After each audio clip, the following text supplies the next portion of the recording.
In the world of security, there's this debate that just never seems to go away. Management versus leadership. Are they two sides of the same coin? Is one way more important than the other? Well, today we're going to dig into the work of Tony Ridley to try and get to the bottom of this whole controversy and figure out what the security industry really needs to succeed. So, right off the bat, Ridley hits us with this incredible analogy, comparing the mix of management and leadership to nitroglycerin. Wow. Why? Because when you get these two roles confused, when you blur the lines, you create a situation that is just dangerously unstable. It's a really powerful way to think about the chaos that can happen when we don't have a clear understanding of these two absolutely critical functions. All right, so here's our game plan. First, we're going to unpack why this topic is so heated to begin with. Then, we'll get into the weeds of management versus leadership. After that, we're going to tackle the myth of security leadership, and then build a solid case for the power of management. And finally, we'll get to the real bottom line of what this all means for the industry. So, why is this whole debate so, explosive?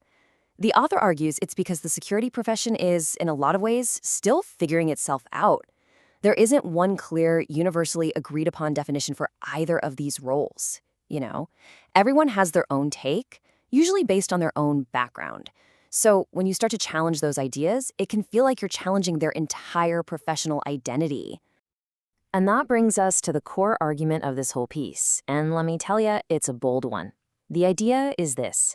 The security industry has a far greater need for qualified, technically skilled managers than it does for charismatic leaders. The thinking is that the practical, measurable skills of a manager are way more valuable than the often vague, hard-to-pin-down qualities we associate with leadership. This is the big idea we're going to keep coming back to. Okay, so let's start deconstructing this stuff. It's time to really break down the popular stories we tell ourselves about management and leadership and see what these roles actually look like in the real world of security today. I mean, you've seen this kind of thing a million times, right? The manager is the steady, reliable administrator, while the leader is the inspiring, visionary innovator. But the argument here is that this black and white view is just way too simple, especially in a field as technical and complex as security. It's not that clean-cut in reality. So what does a security manager really do? It's definitely not just about maintaining the status quo. It's this incredibly complex technical juggling act. It stretches across the entire organization: risk, business continuity, technology, facilities, you name it. These are the people in the trenches, reacting to problems and making critical, evidence-based decisions, often in real time. Now, on the other side of a coin, you have security leadership. And this is where things get a bit fuzzy, according to the author. The argument is that this concept is often built on a foundation of sand. It seems to be less about provable skills and more about subjective stories, personal charisma, or, very often, a background in the military or law enforcement. It's a world built on narratives, not necessarily hard data. And this leads us to a really crucial question we have to ask. Is this idea of security leadership actually a real, definable thing, or is it more of a myth? It's time to put this popular concept under the microscope and see if it actually holds up. I mean, that's the million-dollar question, isn't it? Can you prove it?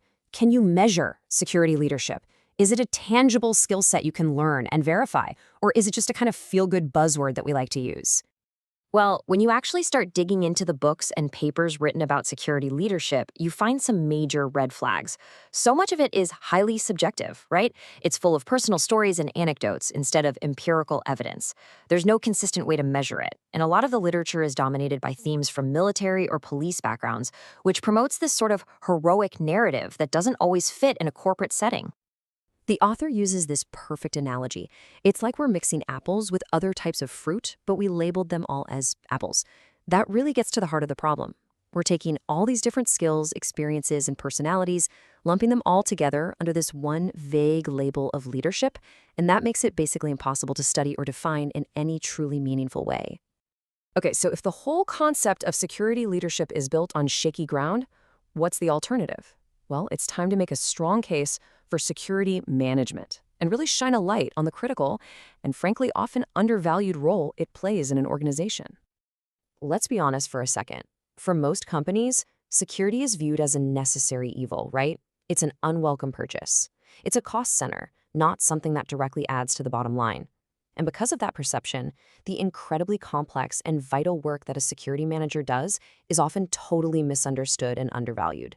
They're the unsung heroes, constantly protecting the business from threats most people never even see. And just look at this. This gives you a snapshot of the real world of management. It's not one thing, it's everything.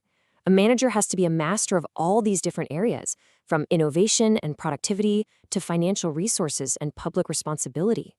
A security manager has to operate within this entire complex system, which is a universal way from that simple visionary leader story we're so often told. So here's the bottom line on this part. You can't just take a general manager and drop them into a security role and hope for the best. It doesn't work that way. This is a highly specialized, technical profession that demands deep, verifiable knowledge of security and risk.